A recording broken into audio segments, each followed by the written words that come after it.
नाज़रीन, इस वक्त एक अफसोसनाक खबर ये है कि बेलगाम के बुजुर्ग सहाफ़ी जोहर सहाफ़त के बानी एडिटर मीम फारूक हन्नान इस दारे फ़ानी से कूच कर गए। आप एक मुहिब उर्दू और बेबाक सहाफ़ी रहे हैं। आज सुबह किसी ने कॉल करके बताया कि फारूक हन्नान नहीं रहे, तो इस बात को यकीन करना मेरे लिए इसलिए भी मुश्किल था क्योंकि कल रात एक तकरीब में हम एक साथ थे। तकरीब के बाद वो मुझे अपने साथ लेकर चाय पीने के लिए हॉल से बाहर ले गए और चाय के चस्कों के साथ बहुत देर तक हम बात करते रहे। तकरीबन 10:30 बजे कल मिलते हैं वाले जुमले के साथ हम वहां से अपने अपने घर चले गए और आज सुबह उनके इंतकाल की खबर ने मुझे बहुत ज़्यादा परेशान कर दिया है। फारूक हन्नान से तकरीबन 15 सालों से मेरे रवाबित रहे हैं। उनके और मेरे बीच उम्र का एक बड़ा फासला होने के बावजूद वो मुझे अपना दोस्त कहते थे। अक्सर जोहर सहाफ़त के दफ्तर में उनसे मुलाकात हुआ करती थी। ऐसी कई यादें हैं जो इस वक्त रह रहकर याद आ रही। खैर, फारूक हन्नान जितने अच्छे सहाफ़ी थे उतने ही अच्छे इंसान भी थे। खुददारी आप में कूट कूट कर भरी हुई थी। किसी की हक तलफी गवारा न करते, हाँ, मगर अपना हक मांग कर लेने का हौसला भी रखते। तकरीबन 40 साल तक आपने सरजमीन बेलगाम से उर्दू अखबार को जिंदा रखा। जोहर गुफ्तार से आपने सहाफ़ती सफ़र का आगाज़ किया। उसके बाद जोहर सहाफ़त और हिंदी अखबार रूबरू शाया करते रहे। लॉकडाउन के बाद आपने सहाफ़त को अलविदा कहा। इस बात का मलाल है कि फारूक हन्नान की ज़िंदगी में जिस कदर उनकी पजीराई होनी चाहिए थी वो नहीं हुई, और इस बात का एहसास खुद फारूक हन्नान को भी रहा है। इस रास्ते में जब कोई साया न मिलेगा, ये आखिरी दरख्त बहुत याद आएगा। खैर, अल्लाह से दुआ है कि अल्लाह फारूक हन्नान की बाल बाल मग़फ़िरत फरमाए, जन्नतुल फिरदौस में उन्हें आला से आला मकाम अता करे और अहले खाना को सब्र जमील अता करे। आमीन या रब्बुल आलमीन। अस्सलाम वालेकुम। अभी मुझे मिली ख़बर के मुताबिक जनाब फ़ारूक हन्नान का इंतकाल हो गया है। इन्ना लिल्लाहि व इन्ना इलैहि राजिऊन।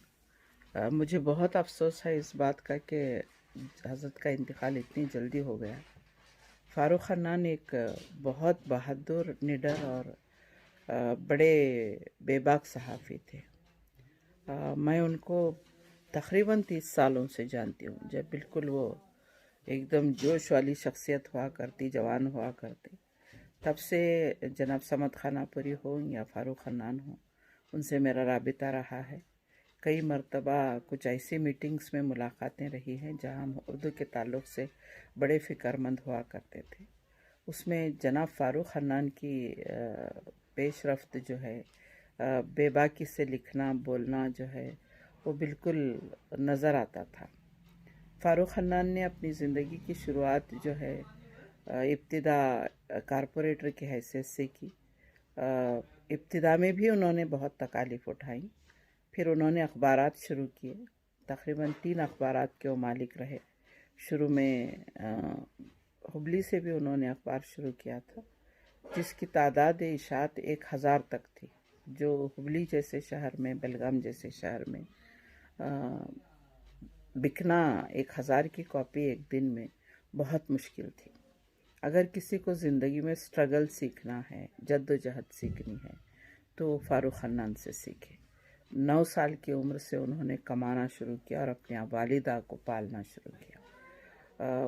वो लम्हा जो है, वो स्ट्रगल जो है उनकी, बहुत काबिल तारीफ़ है। इंसान की ज़िंदगी में दौलत जो है सानवी हैसियत रखती है। भले उसके पास बंगला है, घर है, मकान है, गाड़ी है या नहीं है, यह अलग बात है, लेकिन उसकी जद्दोजहद, उसके अखलाक़ हुस्ना, उसकी मेहनतें, उसका काम और उसने जो काम किया है, वो बहुत बड़ी बात है। फारूक खन्नान जो हैं एक सुलझी हुई शख्सियत थे, वसी जहन के मालिक थे। एक ज़माने में वो कांग्रेस के बहुत फ़ाल रुकन रहे हैं, ख़ासकर इंदिरा गांधी के ज़माने में। और इंदिरा गांधी, उनके बारे में कहा जाता था कि उनकी आवाज़ जो है इंदिरा गांधी की आवाज़ से बहुत मिलती थी। जहाँ भी इंदिरा गांधी की तकरीर को डब करना होता था तो फारूक खन्नान से कहा जाता था कि इंदिरा गांधी की आवाज़ में वो तकरीर कर दें ताकि बाद में पब्लिक को सुनाई जा सके।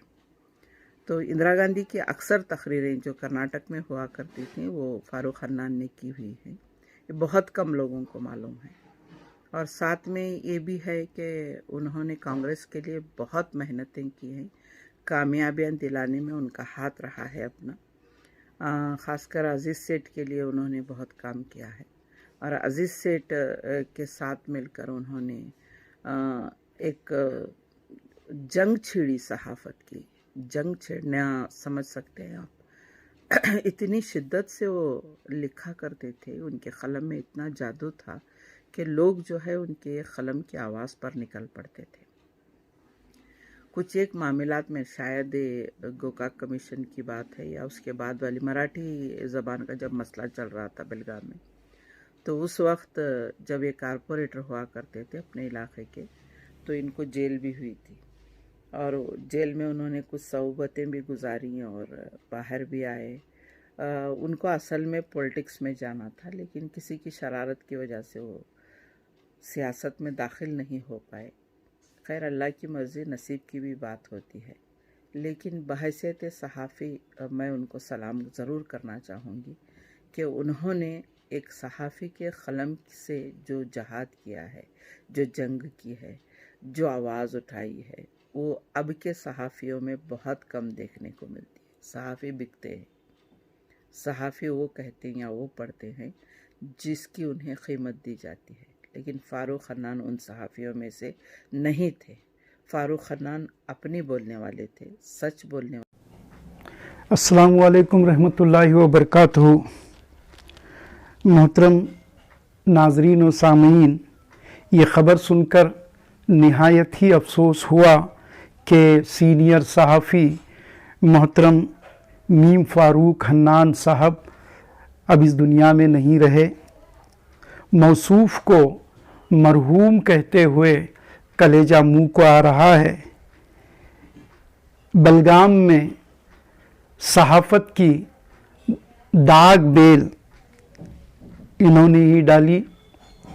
40 साल का अरसा मौसूफ़ ने सहाफ़त में अपनी ज़िंदगी का लगाया।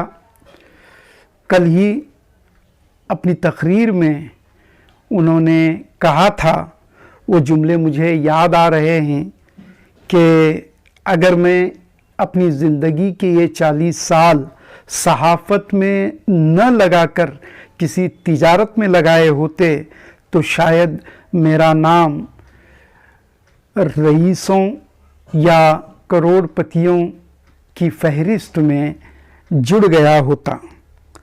लेकिन मैं यहाँ ये कहना चाहता हूँ कि भले ही आप का नाम रईसों की फहरिस्त में शामिल न हुआ हो, लेकिन आपके जो अफ़आल थे, आपके जो कारे खैर थी, उन तमाम की वजह से आप हमारे दिलों में, बल्कि कई दिलों में आपने अपना मकाम पैदा किया हुआ है, बनाया हुआ है। अल्लाह ताला से दुआ है कि अल्लाह ताला आपको कब्र में करवट करवट चैन नसीब फरमाए, कब्र को मुनव्वर व कुशादा फरमाए, कब्र में जन्नत की खिड़कियां खोल दें और जन्नतुल फिरदौस में आला से आला मकाम अता फरमाए। ज़र अदब का लुट गया एक सहाफ़ी हम सबों के दरों से उठ गया। ज़र अदब का लुट गया एक सहाफ़ी हम सबों के दरों से उठ गया। इल्तजा खुदा से है रोशनी हन्नान को कब्र में सदा मिले, कब्र में सुकून मिले, सारी खिड़कियां खुलें जन्नती हवा चले, देखना नसीब हो रुख रसूल पाक का, उनसे तू करीब हो, उनसे तू करीब हो। अस्सलामु अलैकुम। क्या भरोसा है जिंदगानी का, आदमी बुलबुला है पानी का। इस शेर को हमने अपने बुज़ुर्गों से बचपन में बारहा सुना, लेकिन आज सुबह इस शेर को मैंने बड़ी शिद्दत से महसूस किया जब मैंने फ़ारूक खन्नान साहब के इंतकाल की खबर सुनी। क्योंकि मौसूफ़ कल रात 11 बजे तक मेरे साथ थे और बड़े खुशहाल घर लौटे थे, लेकिन सुबह अचानक उनके इंतकाल की खबर ने बहुत मग़मूम कर दिया और बड़ा अफसोस हुआ। और यकीनन मौसूफ़ की रहलत उर्दू अदब के लिए एक बड़ा ख़सारा है। खैर, मौत से किसको रुस्तगारी है, आज इनकी तो कल हमारी बारी है। अल्लाह पाक से दुआ है कि अल्लाह पाक मरहूम की 40 साला अदबी खिदमात को कबूल करे और उन खिदमात की बरकत से और नबी करीम सल्लल्लाहु ताला अलैहि वसल्लम के सदक़े में मौसूफ़ की बाल बाल मग़फ़िरत करे, करवट करवट राहत नसीब करे, जन्नतुल फिरदौस अता करे और घर वालों को सब्र अता करे। आमीन या रब्बल आलमीन। अस्सलामु अलैकुम वरहमतुल्लाहि वबरकातुहू। ये ख़बर बहुत ही सदमा पहुंचाने वाली है कि शहर बेलगाम के मारूफ सहाफ़ी मीम फ़ारूक खन्नान साहब इस दुनिया से चल बसे हैं। एक ऐसा इंसान जो मेरे बहुत करीब रहा है, बहुत मुखलिस, एक ऐसी आवाज़ जो हमेशा कौमों, मिल्लत के और मज़लूमों के हक़ में उठती रही है, आज वो खामोश हो चुकी है। बस क्या कह सकते हैं कि 40 साल तक मुसलसल उर्दू ज़बान और सहाफ़त की खिदमत करने वाले फ़ारूक खन्नान साहब अब हमारे दरमियान नहीं हैं। दुआ गो हूँ कि अल्लाह ताला उनकी बाल बाल मग़फ़िरत फ़रमाए, उनके दर्जात को बुलंद फ़रमाए और जन्नतुल फिरदौस में हुज़ूर सल्लल्लाहु ताला अलैहि वसल्लम का पड़ोस अता फ़रमाए। आज का ये दिन सारे उर्दू अदब के हल्के में जो है एक बहुत ही गम का दिन है। बस दुआ कीजिए, आप तमाम से इल्तिमास है, दुआ कीजिए कि अल्लाह ताला उनके दर्जात को बुलंद फ़रमाए। आमीन सुम्मा आमीन।